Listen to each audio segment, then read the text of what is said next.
Matius pasal 15. Perintah Allah dan adat istiadat Yahudi.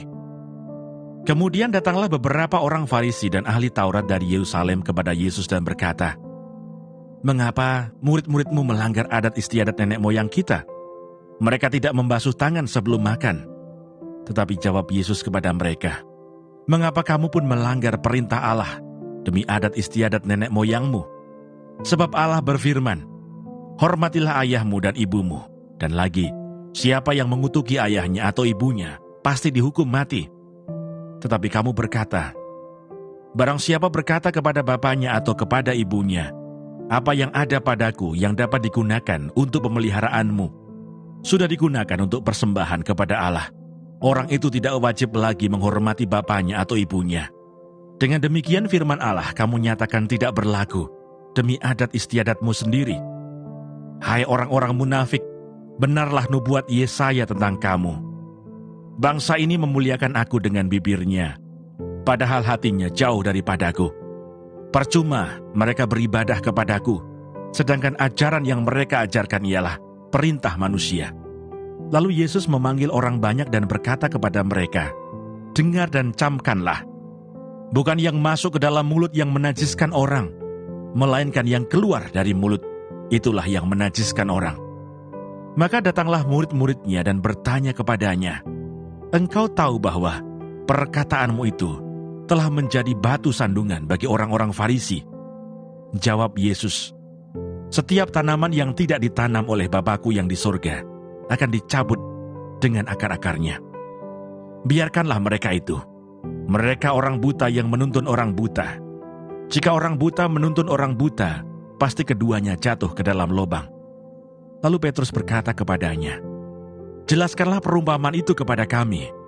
Jawab Yesus, "Kamu pun masih belum dapat memahaminya? Tidak tahukah kamu bahwa segala sesuatu yang masuk ke dalam mulut turun ke dalam perut, lalu dibuang di jamban? Tetapi apa yang keluar dari mulut berasal dari hati, dan itulah yang menajiskan orang. Karena dari hati timbul segala pikiran jahat, pembunuhan, berzinahan, percabulan, pencurian, sumpah palsu dan hujat. Itulah yang menajiskan orang. Tetapi makan dengan tangan yang tidak dibasuh tidak menajiskan orang." Perempuan Kanaan yang percaya. Lalu Yesus pergi dari situ dan menyingkir ke daerah Tirus dan Sidon. Maka datanglah seorang perempuan Kanaan dari daerah itu dan berseru, "Kasihanilah aku ya Tuhan, anak Daud, karena anakku perempuan kerasukan setan dan sangat menderita." Tetapi Yesus sama sekali tidak menjawabnya. Lalu murid-muridnya datang dan meminta kepadanya, "Suruhlah ia pergi. Ia mengikuti kita dengan berteriak-teriak." Jawab Yesus, "Aku diutus hanya kepada domba-domba yang hilang dari umat Israel." Tetapi perempuan itu mendekat dan menyembah Dia sambil berkata, "Tuhan, tolonglah aku." Tetapi Yesus menjawab, "Tidak patut mengambil roti yang disediakan bagi anak-anak dan melemparkannya kepada anjing." Kata perempuan itu, "Benar Tuhan, namun anjing itu makan remah-remah yang jatuh dari meja tuannya." Maka Yesus menjawab dan berkata kepadanya, "Hai ibu, besar imanmu, maka jadilah kepadamu seperti yang kau kehendaki." Dan seketika itu juga anaknya sembuh. Yesus menyembuhkan banyak orang sakit. Setelah meninggalkan daerah itu, Yesus menyusur pantai Danau Galilea dan naik ke atas bukit lalu duduk di situ. Kemudian orang banyak berbondong-bondong datang kepadanya, membawa orang lumpuh, orang timpang, orang buta, orang bisu, dan banyak lagi yang lain. Lalu meletakkan mereka pada kaki Yesus, dan Ia menyembuhkan mereka semuanya. Maka takjublah orang banyak itu melihat orang bisu berkata-kata, orang timpang sembuh, orang lumpuh berjalan, orang buta melihat, dan mereka memuliakan Allah Israel. Yesus memberi makan 4.000 orang. Lalu Yesus memanggil murid-muridnya dan berkata, "Hatiku tergerak oleh belas kasihan kepada orang banyak itu. Sudah 3 hari mereka mengikuti aku, dan mereka tidak mempunyai makanan. Aku tidak mau menyuruh mereka pulang dengan lapar. Nanti mereka pingsan di jalan." Kata murid-muridnya kepadanya, Bagaimana di tempat sunyi ini kita mendapat roti untuk mengenyangkan orang banyak yang begitu besar jumlahnya? Kata Yesus kepada mereka, "Berapa roti ada padamu?" "7," jawab mereka. "Dan ada lagi beberapa ikan kecil." Lalu Yesus menyuruh orang banyak itu duduk di tanah. Sesudah itu ia mengambil ketujuh roti dan ikan-ikan itu, mengucap syukur, memecah-mecahkannya, dan memberikannya kepada murid-muridnya. Lalu murid-muridnya memberikannya pula kepada orang banyak, dan mereka semuanya makan sampai kenyang. Kemudian orang mengumpulkan potongan-potongan roti yang sisa, 7 bakul penuh. Yang ikut makan ialah 4.000 laki-laki, tidak termasuk perempuan dan anak-anak. Lalu Yesus menyuruh orang banyak itu pulang. Ia naik perahu dan bertolak ke daerah Magadan. Kejadian pasal 49. Perkataan Yakub yang penghabisan kepada anak-anaknya. Kemudian Yakub memanggil anak-anaknya dan berkata, "Datanglah, berkumpul, supaya kuberitahukan kepadamu apa yang akan kamu alami di kemudian hari. Berhimpunlah kamu dan dengarlah. Ya anak-anak Yakub, dengarlah kepada Israel ayahmu. Ruben, engkaulah anak sulungku, kekuatanku dan permulaan kegagahanku. Engkaulah yang terutama dalam keluhuran, yang terutama dalam kesanggupan. Engkau yang membual sebagai air, tidak lagi engkau yang terutama, sebab engkau telah menaiki tempat tidur ayahmu. Waktu itu engkau telah melanggar kesuciannya, dia telah menaiki petiduranku. Simeon dan Levi bersaudara, senjata mereka ialah alat kekerasan. Janganlah kiranya jiwaku turut dalam permupakatan mereka. Janganlah kiranya rohku bersatu dengan perkumpulan mereka. Sebab dalam kemarahannya mereka telah membunuh orang, dan dalam keangkaraannya mereka telah memotong urat keting lembu. Terkutuklah kemarahan mereka, sebab amarahnya keras. Terkutuklah keberangan mereka, sebab berangnya bengis. Aku akan membagi-bagikan mereka di antara anak-anak Yakub, dan menyerahkan mereka di antara anak-anak Israel. Yehuda, engkau akan dipuji oleh saudara-saudaramu. Tanganmu akan menekan tengkuk musuhmu. Kepadamu akan sujud anak-anak ayahmu. Yehuda adalah seperti anak singa. Setelah menerkam engkau naik ke suatu tempat yang tinggi. Hai anakku, ia meniarap dan berbaring seperti singa jantan atau seperti singa betina. Siapakah yang berani membangunkannya? Tongkat kerajaan tidak akan beranjak dari Yehuda, ataupun lambang pemerintahan dari antara kakinya, sampai dia datang yang berhak atasnya. Maka kepadanya akan takluk bangsa-bangsa. Ia akan menambatkan keledainya pada pohon anggur, dan anak keledainya pada pohon anggur pilihan. Ia akan mencuci pakaiannya dengan anggur, dan bajunya dengan darah buah anggur. Matanya akan merah karena anggur, dan giginya akan putih karena susu. Sebulon akan diam di tepi pantai laut. Ia akan menjadi pangkalan kapal, dan batasnya akan bersisi dengan Sidon. Isakar adalah seperti keledai yang kuat tulangnya, yang meniarap di apit bebannya. Ketika dilihatnya bahwa perhentian itu baik dan negeri itu permai, maka disendengkannya lah bahunya untuk memikul, lalu menjadi budak rodi. Adapun Dan, ia akan mengadili bangsanya sebagai salah satu suku Israel. Semoga Dan menjadi seperti ular di jalan, seperti ular beludak di denai yang memagut tumit kuda, sehingga penunggangnya jatuh ke belakang. Aku menanti-nantikan keselamatan yang daripadamu ya Tuhan. Gad, ia akan diserang oleh gerombolan, tetapi ia akan menyerang tumit mereka. Asher, makanannya akan limpah mewah, dan ia akan memberikan santapan raja-raja. Naftali adalah seperti rusa betina yang terlepas. Ia akan melahirkan anak-anak indah. Yusuf adalah seperti pohon buah-buahan yang muda. Pohon buah-buahan yang muda pada mata air, dahan-dahannya naik mengatasi tembok. Walaupun pemanah-pemanah telah mengusiknya, memanahnya dan menyerbunya, namun panahnya tetap kokoh dan lengan tangannya tinggal liat oleh pertolongan yang maha kuat pelindung Yakub, oleh sebab gembalanya gunung batu Israel, oleh Allah ayahmu yang akan menolong engkau, dan oleh Allah yang maha kuasa yang akan memberkati engkau dengan berkat dari langit di atas, dengan berkat samudra raya yang letaknya di bawah, dengan berkat buah dada dan kandungan.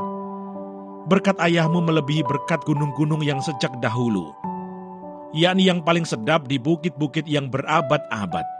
Semuanya itu akan turun ke atas kepala Yusuf, ke atas batu kepala orang yang teristimewa di antara saudara-saudaranya.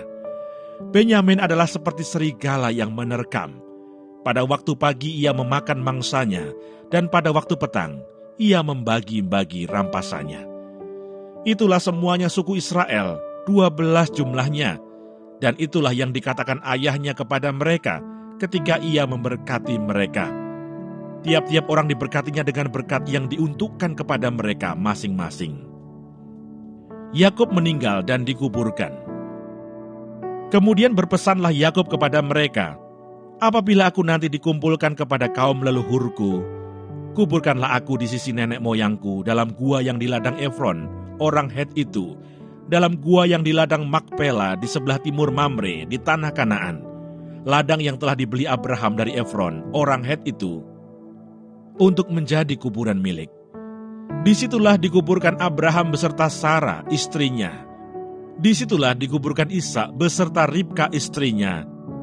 Dan disitulah juga kuburkan Lea.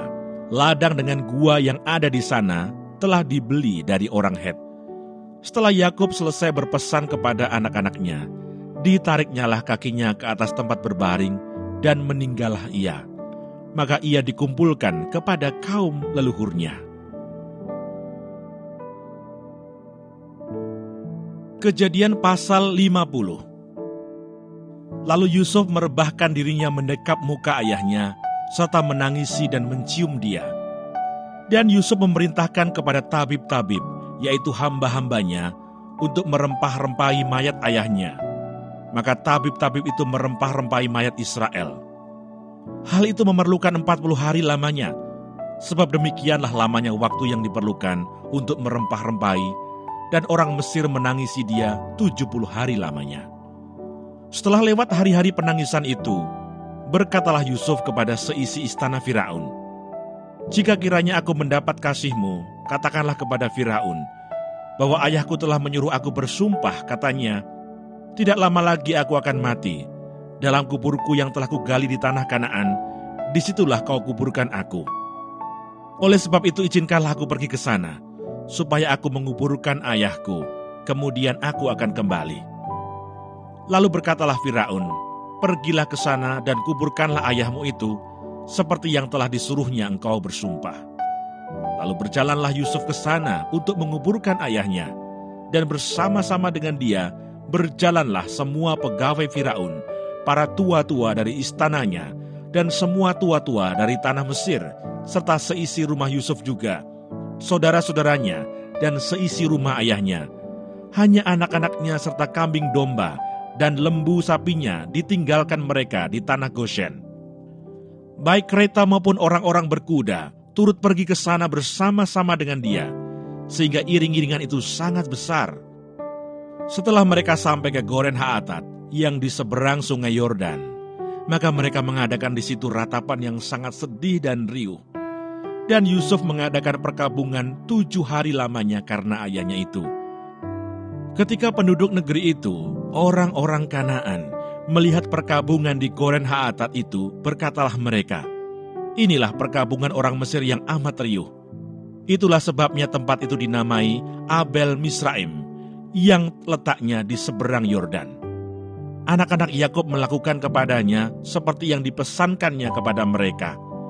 Anak-anaknya mengangkut dia ke tanah Kanaan, dan mereka menguburkan dia dalam gua di ladang Makpela yang telah diberi Abraham dari Efron, orang Het itu, untuk menjadi kuburan milik, yaitu ladang yang di sebelah timur Mamre.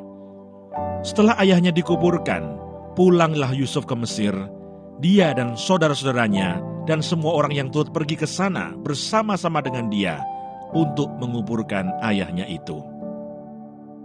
Yusuf menghiburkan hati saudara-saudaranya. Ketika saudara-saudara Yusuf melihat bahwa ayah mereka telah mati, berkatalah mereka, "Boleh jadi Yusuf akan mendendam kita dan membalaskan sepenuhnya kepada kita segala kejahatan yang telah kita lakukan kepadanya." Sebab itu mereka menyuruh menyampaikan pesan ini kepada Yusuf. "Sebelum ayahmu mati, ia telah berpesan, beginilah harus kamu katakan kepada Yusuf, ampunilah kiranya kesalahan saudara-saudaramu dan dosa mereka, sebab mereka telah berbuat jahat kepadamu. Maka sekarang, ampunilah kiranya kesalahan yang dibuat hamba-hamba Allah ayahmu. Lalu menangislah Yusuf ketika orang berkata demikian kepadanya. Juga saudara-saudaranya datang sendiri dan sujud di depannya serta berkata, kami datang untuk menjadi budakmu. Tetapi Yusuf berkata kepada mereka, janganlah takut, sebab aku inikah pengganti Allah. Memang kamu telah mereka-rekakan yang jahat terhadap aku. Tetapi Allah telah mereka-rekakannya untuk kebaikan, dengan maksud melakukan seperti yang terjadi sekarang ini, yakni memelihara hidup suatu bangsa yang besar. Jadi janganlah takut, aku akan menanggung makanmu dan makan anak-anakmu juga. Demikianlah ia menghiburkan mereka dan menenangkan hati mereka dengan perkataannya. Yusuf meninggal. Adapun Yusuf, ia tetap tinggal di Mesir beserta kaum keluarganya. Dan Yusuf hidup 110 tahun. Jadi Yusuf sempat melihat anak cucu Efraim sampai keturunan yang ketiga, juga anak-anak Makhir, anak Manasye, lahir di pangkuan Yusuf. Berkatalah Yusuf kepada saudara-saudaranya, tidak lama lagi aku akan mati. Tentu Allah akan memperhatikan kamu dan membawa kamu keluar dari negeri ini, ke negeri yang telah dijanjikannya dengan sumpah kepada Abraham, Ishak dan Yakub. Lalu Yusuf menyuruh anak-anak Israel bersumpah, katanya, tentu Allah akan memperhatikan kamu. Pada waktu itu, kamu harus membawa tulang-tulangku dari sini. Kemudian matilah Yusuf, berumur 110 tahun. Mayatnya dirempah-rempahi dan ditaruh dalam peti mati di Mesir. Demikianlah pembacaan firman Tuhan hari ini. Tuhan Yesus memberkati.